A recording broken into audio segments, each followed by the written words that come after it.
talagang ongoing ang political witch hunt. Eh, si Pastor Kibuloy po, alam natin na napaka malapit na alyado ni Presidente Duterte. Ayun din po, kinasuhan ng kung ano-anong mga kasong na hindi naman naisampa nung nakaraan, biglang naisampa muli.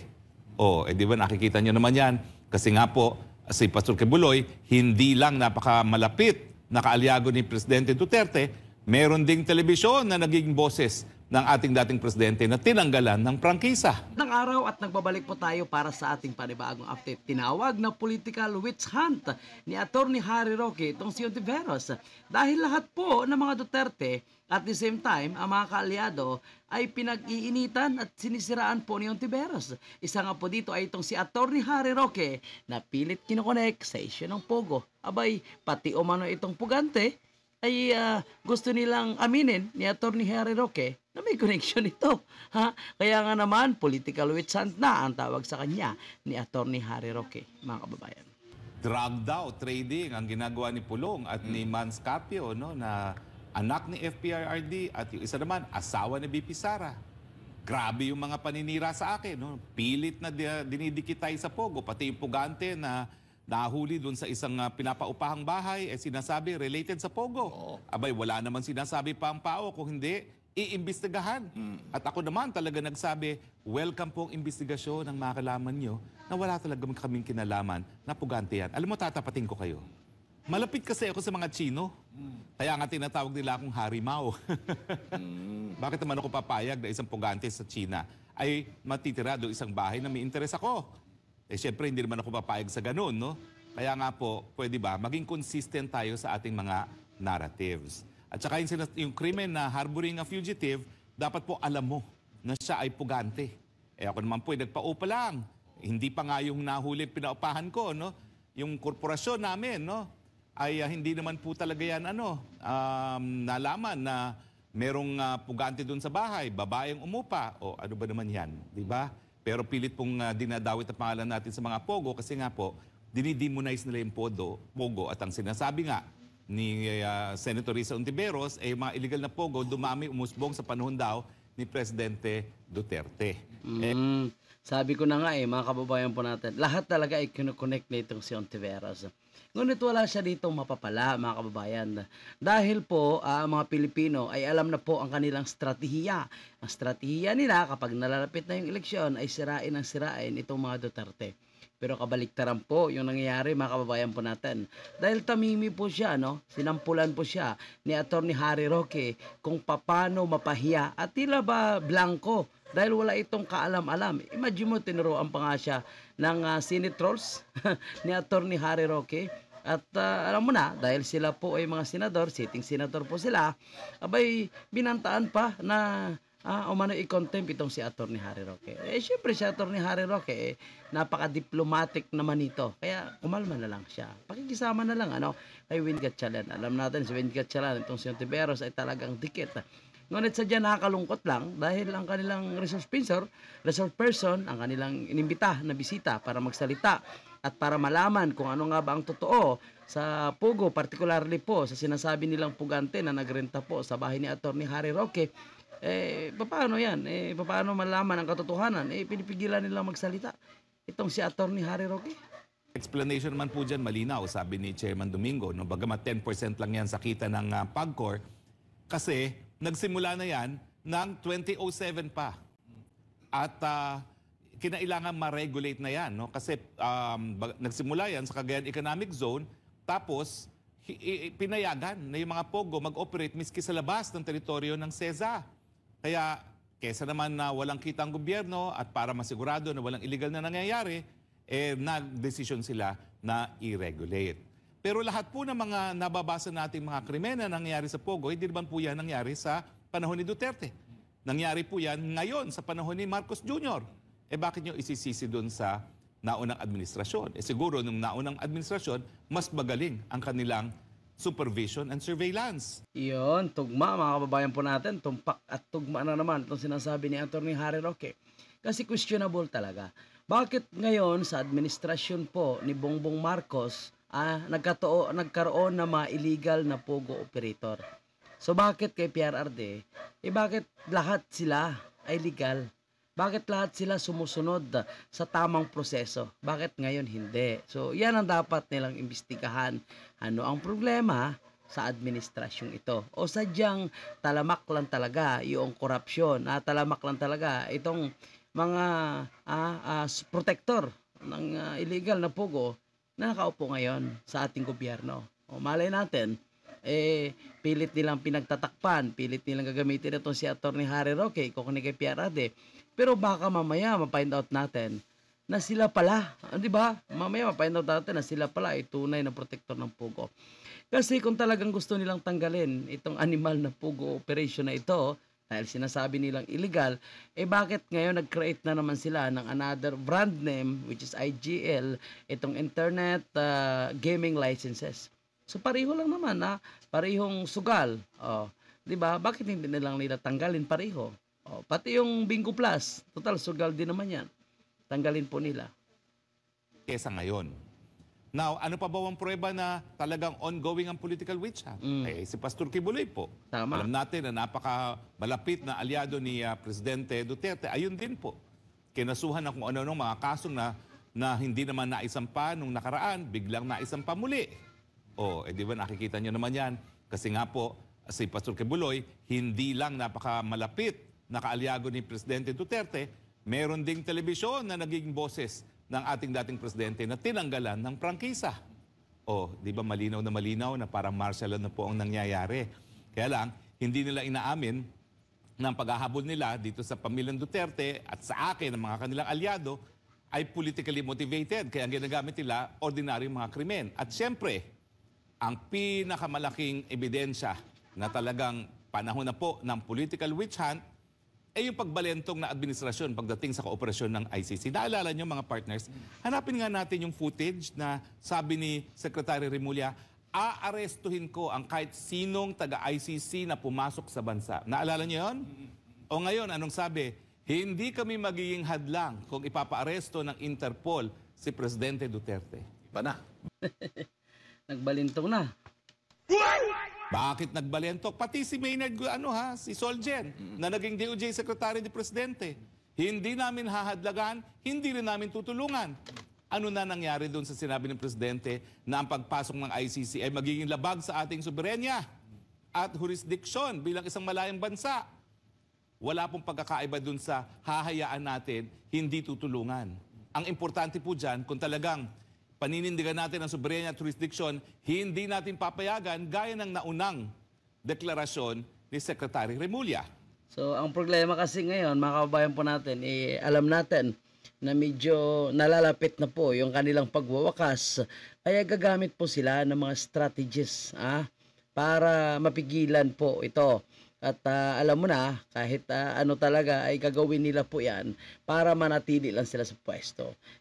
Nagawa nga nila mag-traidor kay Vice President Sara. Hindi nga nila inisip ang kanilang napakalaking utang na loob kay PRRD kung saan ipinalibing, di ba, ang kanyang ama.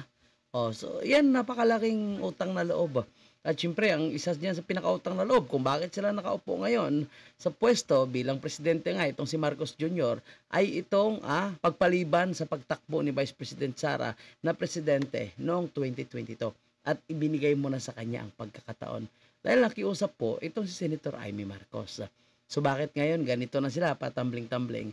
Pero ang ating mga kababayan at ang ilang mga retiradong sundalo at ang mga iba't ibang tribo sa Mindanao ay naniniwala po sila na ito po ay isang pananakot lamang.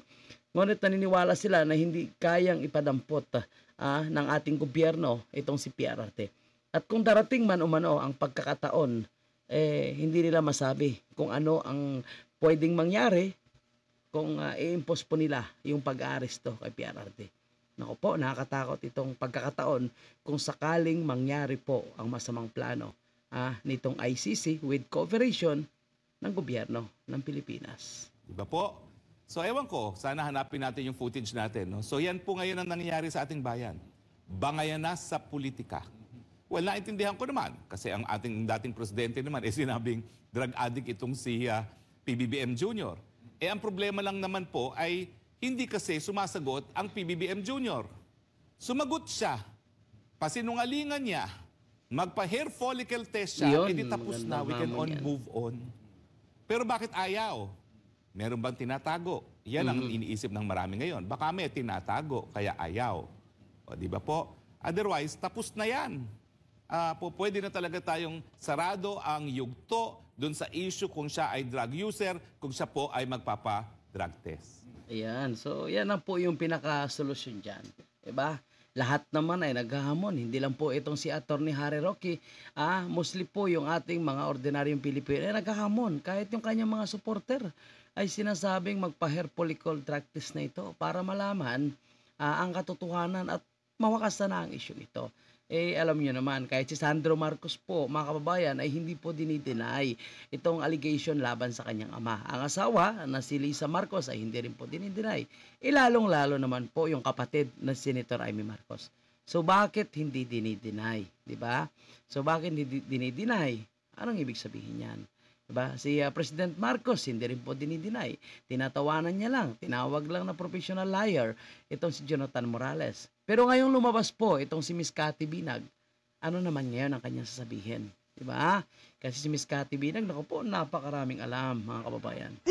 Pero kinakailangan po kailangan maging critical kayo sa mga binabasa nyo ngayon. Dahil sa bangayan sa politika, siraan po talaga yan. Ako po, aminin ko, talagang nakaka-apekto na po yan sa buhay pamilya ko, no? Dahil hindi naman sanay yung pamilya ko sa ganito. Pero, ang sinasabi ko lang, kinakailangan tayong manindigan. 34 na taon na naman akong naglilingkuran sa Sambayan ng Pilipino bilang abogado, inalay ang aking propesyon sa serbisyo sa ating taumbayan.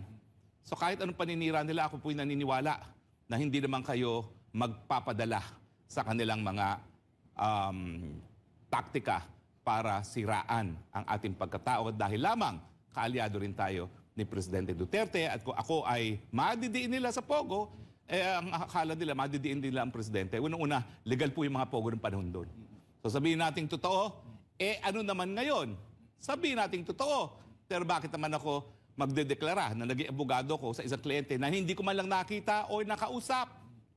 Totoo po, hindi kinakailangan ng kontrata, hindi na nakasulat, hindi kinakailangan ng bayad, pero kinakailangan merong komunikasyon. Sa panig ng abogado at kliyente, wala po talaga akong komunikasyon sa panig ng kahit sino dyan sa Lucky South. Kaya nga, pilit nilang sinasabi na yung nahuling pugante doon sa bahay na may interest ako doon sa korporasyon na nagmamayari, ay merong involvement sa Lucky South. Well, ito po sasabihin ko ha. Doon mismo sa linabas ni Senator Risa Ontiveros na red list na kung saan hiningi ng China ang kooperasyon ng Interpol para maaresto ang pugante na yon, siya po ay wanted for financial fraud. Financial fraud naman pala eh. Di umano siya ay nagtayo ng isang platform na parang Alibaba. Ano po yan? Nagbebenta ng mga goods. E-commerce. E-commerce. At siya daw ay nakabiktima ng mga bumili ng mga bagay-bagay dun sa platform na yan. Ang Pogo po, electronic gambling. Ibang-iba po yung plataforma na yan sa isang e-commerce. Dahil meron po yung broadcast. Ito pong mamang ito wanted sa e-commerce na platform. Hindi po kinakailangan ng Pogo yung platform ng puganting ito. Ayun. So, yan po yung napakasimpleng paliwanag lang po ni Atty. Harry Roque. Tama naman talaga na this is part of another demolition job sa mga kaalyado ng mga Duterte. Politika ang punot dulo, ika nga ang sinasabi po ni Atty. Harry Roque. Pero nakakalungkot lang po mga kababayan kasi pagdating po sa mga pagdinig po sa Senado at sa House of Representatives, yung tinuturing nila na bisita o resource person, hindi binibigyan ng sapat na oras at sapat na pagkakataon na makapagpaliwanag at makasagot base doon sa kanilang katanungan. Siyempre, depende sa katanungan. Kagaya ng ginagawa ni Ontiveros, di ba? Malinaw po na talagang gusto niya yes or no lang yung sagot. Hindi naman pwede. So, paano ma-find out ang totoo? Paano malaman ang katotohanan kung hindi magpapaliwanag itong kanyang iniimbestigahan? Particularly po itong si Atty. Harry Roque. Aber, ano kabaliw? Yes or no lang? Ayaw magpaliwanag kung anong totoong nangyari? Ayaw mong papayagan? Di ba, Ontiveros? Payagan mo. 3 taon na po ang PBBM Junior Administration. 3 taon Di ba na. po? Tapos na po yung pangalawang taon. Tama. Agosto na. Papunta na po tayo sa 3 taon. Halfway through. Hanggang ngayon ba isisisi natin lahat kay Presidente Duterte? Pero ano man ang isisisi mo kay Presidente Duterte? Napakaganda ng buhay nung panahon ni Presidente Duterte. Hindi po kasing taas ngayon ang presyo ng bigas. Hindi po ganitong karami nagugutom nung panahon ni dating Presidente Duterte. Tahimik po ang ating mga komunidad. Tama. Nasugpo po ang mga drug lords. Iyon. Kung hindi nga po ginawa ni Presidente yung ginawa niya, baka mamaya tayo isang, anong tawag doon, narco state na rin. Gaya Ayan, tama po yan. Maging narco state of type of government na po tayo, mga kababayan po natin. Dahil mas malakas na ang puwersa ng mga durugista kaysa mga matitinong tao, pati sa puwersa ng gobyerno kung mangyaring ganon. Dahil pera-pera na po yung gumagalaw, wala na po yung legal na batas kung sakali man. Kaya buti na lang talaga ay, di ba, ibinigay ng Panginoon itong si PRRD na magserbisyo sa ating lahat sa loob ng 6 na taon. Pero never niya na pinangarap na magkaroon ng extension. Dahil alam niya po yung batas na hindi pwede na yung pagpapatakbo ng ating gobyerno ay sa isang kamay lamang. Kaya nga po nagkakaroon ng eleksyon para hayaan ang taong bayan na pumili kung sino ang kanilang napupusuan at kung sino po ang kanilang gusto na maglingkod at mamumuno sa ating lahat ng mga Pilipino. So dapat itigil na nila itong demolition job. Ano na lang, kanya-kanya na lang i-promote na lang nila ang kanilang sarili. Sa pamamaraan na ipagmalaki nila ang kanilang ginagawa, which is yan po yung ginagawa ni PRRD. Pinagmamalaki ang kanyang ginagawa, never po ito naninira sa ibang tao. At ganoon din po sa atin, mga kabayan. 'Di ba? At tayo, bumabatikos tayo dahil sa kapalpakan na pagpapatakbo ng ating gobyerno. Pero never natin na pinipersonal itong ating Bongbong Marcos na ito. 'Di ba? Wala tayong personalan diyan. Issue lang po yung ating binabanatan. So nasa kanya lang kung paano niya gawin ang kanyang trabaho. Pero nakita natin na palpak, kagaya ng flood control, tapos ngayon, para malihis ang isyu doon sa kanilang kapalpakan na mukhang may kumita, na mukhang may corruption, abay, dinadivert nila ngayon sa isyu ng pogo, sa isyu ng extrajudicial killing para makalimutan ng taong bayan. Pero huwag kayong maging malimutin, mga kababayan. Tandaan nyo lagi po, itong kapalpakan at kapabayaan ng gobyernong ito, kaya marami po yung namatay sa Bagyong Carina at marami po, milyones ang naapektuhan na mga pamilya at mahigit 100,000 na bahay naman ang apektado. Kaya sana po ay hindi na bumalik ang kasing lakas ni Carina. Kasi asahan po natin kapag bumalik, another baha na naman ito. At hanggang ngayon, ang gobyerno natin walang ginagawang aksyon para sa flood control. Inamin mismo yan ng DPWH. Okay, so yan muna yung ating update, mga kababayan. Ayan, Risa, sagutin mo po yung tawag sa iyo ni Atty. Harry Roque na Hontiveros Political Witch Hunt. Yun, God bless.